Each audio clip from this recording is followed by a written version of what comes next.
Hello food lovers, welcome back to our channel. నేను మీ రాణి Erramsetti. Friends, ఈరోజు recipe శనగపప్పు బూరెలండి.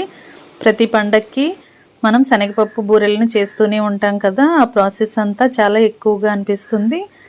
పని హడావిడిలో టైం అనేది సరిపోదు. అలాంటప్పుడు నేను చూపించిన ప్రాసెస్తో చాలా సింపుల్గా శనగపప్పు బూరెలు అనేవి చేసి చూడండి.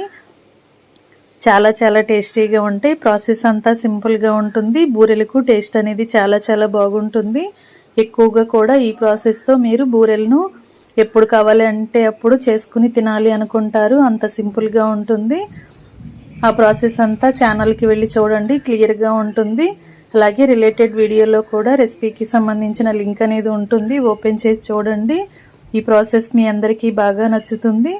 వీడియో నచ్చినట్లయితే లైక్ చేయండి. ఛానల్ని సబ్స్క్రైబ్ చేసుకుని పక్కనే ఉన్న బెల్ బటన్ క్లిక్ చేయండి. మరొక రెసిపీతో మళ్ళీ కలుద్దాం. Thanks for watching. నేను మీ రాణి ఎర్రంశెట్టి.